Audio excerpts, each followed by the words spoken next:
চিকেনের তো তোমরা অনেক রেসিপি ট্রাই করেছো, বাট এই রেসিপিটা অবশ্যই একবার ট্রাই করো। এটা হচ্ছে গোলমরিচ চিকেন। ভিন্ন স্বাদের চিকেনের এই রেসিপি খেতেও দুর্দান্ত লাগে আর বানানোও খুব সহজ। তোমরা চাইলে এটার জন্য গোটা গোলমরিচও ইউজ করতে পারো, আবার পুরোটা তোমরা গোলমরিচের গুঁড়ো দিয়েও করতে পারো। ফার্স্টে চিকেনটাকে নুন, লেবুর রস, গোলমরিচের গুঁড়ো আর সাদা তেল দিয়ে খুব ভালোভাবে চিকেনটাকে ম্যারিনেট করে নেবো। গোলমরিচের গুঁড়োই 1/2 টিস্পুন মতো ইউজ করবো। আর যদি তোমরা গোটা গোলমরিচ ইউজ করো তাহলে সেগুলোকে ড্রাই রোস্ট করে গুঁড়ো করে নিও। এবার একটা কড়াইতে পরিমাণ মতো সাদা তেল দিয়ে দেবো ঝুরি করে কেটে রাখা কিছুটা পেঁয়াজ আর ওই একটার মতো রসুন আর কিছুটা আদা কুচানো। আদাগুলোকে আমি এভাবে কেটে নিয়েছিলাম।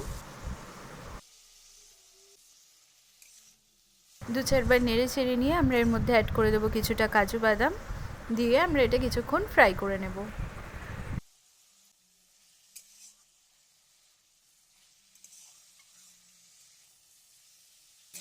3 to 4 মিনিটসের জন্য এটাকে স্টেয়ার করে নেওয়ার পর পেঁয়াজের কালারটা কিন্তু এরকম সাদাই থাকবে। ঠিক এই অবস্থায় আমরা এটাকে তুলে একটা পাত্রে আলাদা করে নেব।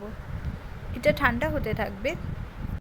এবার আমরা কড়াইতে সাদা তেলের মধ্যে কিছুটা বাটার অ্যাড করব। বাটারটা মেল্ট হয়ে গেলে গোটা মশলা হিসেবে আমরা ইউজ করব 2টোর মতো তেজপাতা, 4টে এলাচ, লবঙ্গ আর ডালচিনি।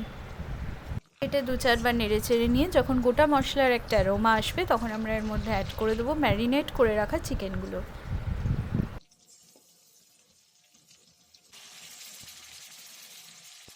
এক এক করে চিকেনগুলো দিয়ে দেবো। এটা একটু হালকা ফ্রাই হতে থাকবে। এই সময় ফ্লেমটা কিন্তু আমাদের লো টু মিডিয়ামে থাকবে। স্টেয়ার করতে থাকবো অবশ্যই।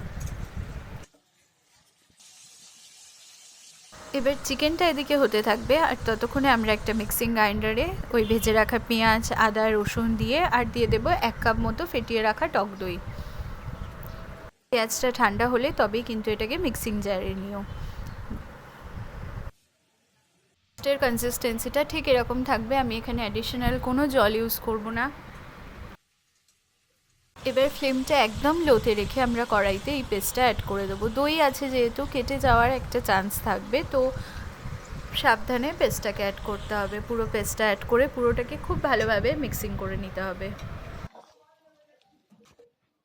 পুরোটা খুব ভালোভাবে মিশিয়ে নিয়ে কিছুক্ষণ কষতে থাকতে হবে। দেন আমরা এটার মধ্যে অ্যাড করব স্বাদ মতো নুন।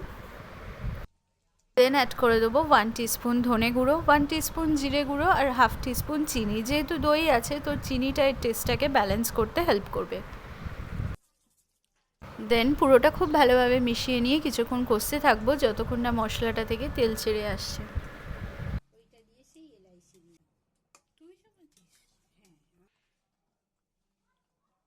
এবার কিছুক্ষণ কষে নেওয়ার পর যখন মশলাটা থেকে ঠিক এভাবে তেল ছেড়ে আসবে তখন ওপর থেকে 4টে চেরা কাঁচা লঙ্কা ছড়িয়ে দেবো। পুরোটা আবারও নেড়ে চেড়ে নিয়ে আমরা অ্যাড করে দেবো কিছুটা গরম জল। এখানে জলটা তোমরা তোমাদের রিকোয়ারমেন্টস মতো দিতে পারো, মানে তোমরা যেরকম গ্রেভি চাইছো সেরকম। জলটা দিয়ে পুরোটা খুব ভালোভাবে আবারও মিশিয়ে নেব। দেন একটা বয়েল আসবে। দেন একটা বয়েল এসে গেলে আমরা পুরোটাকে চাপা দিয়ে দেব। চাপা দিয়ে চিকেনটা এবার আমরা সেদ্ধ হতে বসাবো।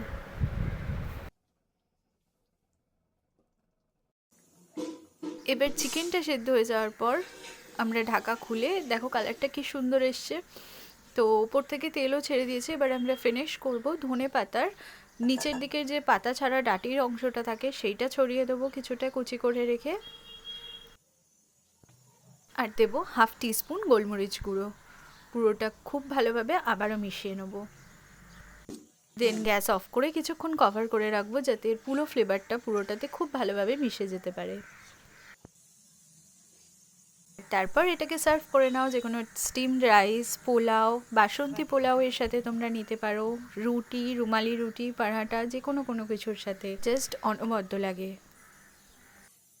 তো অবশ্যই ট্রাই করো রেসিপিটা, জানিও কেমন লাগলো। আর এরকম সুন্দর সুন্দর রেসিপি পেতে হলে অবশ্যই ফলো করতে হবে স্রোতস্বিনীর কিচেন।